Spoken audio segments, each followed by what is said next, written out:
பேரழகியாகி இனி என்னை மணாளனாக ஏற்றுக்கொண்டு இந்த ராஜ்ய பட்டாபிஷேகம் செய்து கொள்ளலாம் என அகங்காரத்தோடு சும்பன் கேட்க, அம்பிகையினுடைய வாகனமாகிய சிம்மம் கர்ஜித்து அவனை சம்ஹரிக்கக்கூடிய நாள்.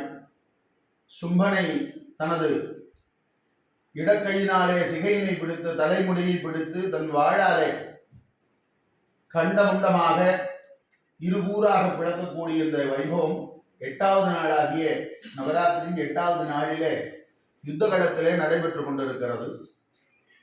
அம்பிகையினுடைய சிம்மமானது முண்டன் என்று சொல்லக்கூடிய சும்பனிசும்பர்களின் படைத்தலைவனை சம்ஹரித்து அவன் தலையினை தனது வாயால் கொய்து முண்டமாக்கி கொண்டிருக்கின்றது.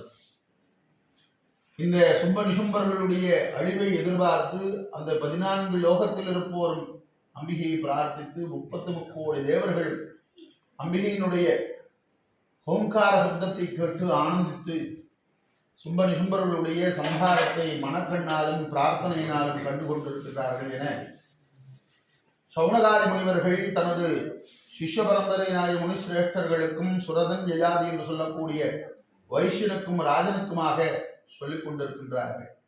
இந்த நவராத்திரி வைபவத்திலே அசுர சம்ஹாரம், நம் மனதிலே பயம் என்று சொல்லக்கூடிய அசுரன், தயக்கம் என்று சொல்லக்கூடிய அசுரன், இவையெல்லாம் எப்போதும் இருக்கக்கூடியவர்கள் சும்பனிசும்பர்களைப் போல. அந்த சும்பனிசும்பர்களை அழிப்பது அம்பிகையினுடைய பராக்கிரமாகிய நம்பிக்கை என்ற ஒன்றை கொண்டும் நமது முயற்சி என்பதாகிய வாகனத்தை கொண்டும் இந்த சும்பனிசும்பர்களாகிய தயக்கத்தையும் பயத்தையும் போக்குதல் தான் நவராத்திரியுடைய தாற்பயம்.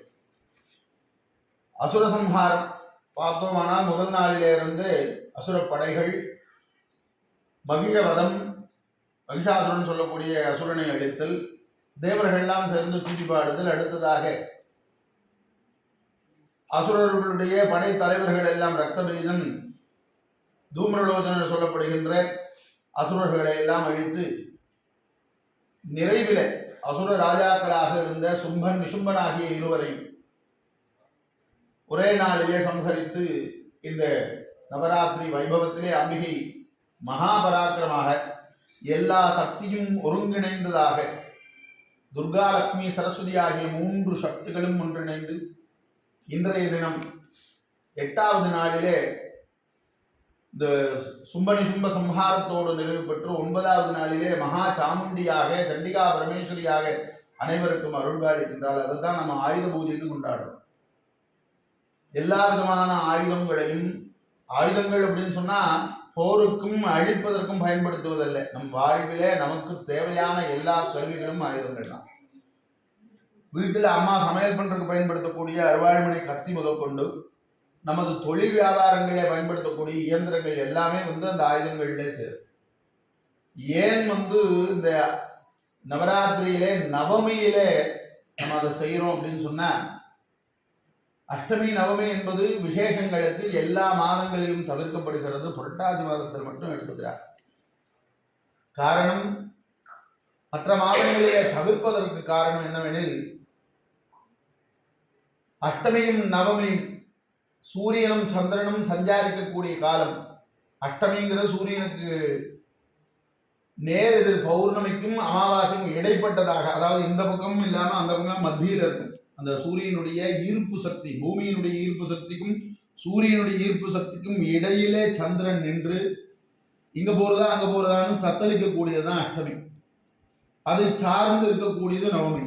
அப்ப இந்த 2 நாட்களிலும் நமது மனம் ஒருநிலைப்படாது. ஏன் சந்திரன் காரணத்தை சொல்றோம் அப்படின்னு சொன்னோம்னா, சந்திரன் தான் மனோகாரகன், மனசுக்கு சொந்தக்காரன் சந்திரன். சந்திரனை பார்த்தோம் அப்படின்னு சொன்னா சுத்திட்டே இருப்பார். மற்ற எல்லா கிரகங்களும் மாத கணக்கில வருட கணக்கில ஒரு ராசியிலிருந்து இன்னொரு ராசிக்கு போறதுக்கு காலமாகும். ஆனா அந்த சந்திரன் மட்டும் ஒரே ராசியில 2.25 நாளைக்கு தான் இருப்பார், 2.25 நாள் தான் இருப்பார். அதுலயும் பார்த்தோம்னா ஒரு நட்சத்திரத்துல 9 மணி நேரத்துல இருந்து 13 மணி நேரம் வரைக்கும் தான் இருப்பார், மாறிண்டே இருப்பார். இந்த பாத கணக்குல மாறிண்டே இருப்பார். நம்ம மனசு மாதிரி இங்க இருப்போம், நாம பூஜைக்கு வந்திருக்கோம், கண்ணெல்லாம் நவராத்திரி கொலுவை பார்த்துட்டு இருக்கோம், மனசு வீட்டுக்குள்ள என்ன பண்ணமோன்றோம். அந்த மாதிரி மனசு சஞ்சரிக்கக்கூடியது ஒரு நிலைப்படுத்த முடியாது, சந்திரன் தான் அதுக்கு அதிதேவதை. அந்த சந்திரனுக்கு உரியதான தெய்வம் யாருன்னு சொன்னா பார்வதி. நான் நவராத்திரியுடைய ஆரம்ப நாள்ல ஒரு இதை கேட்டேன், ஒரு கேள்வி. ஏன் பொதுவாகவே காலையில்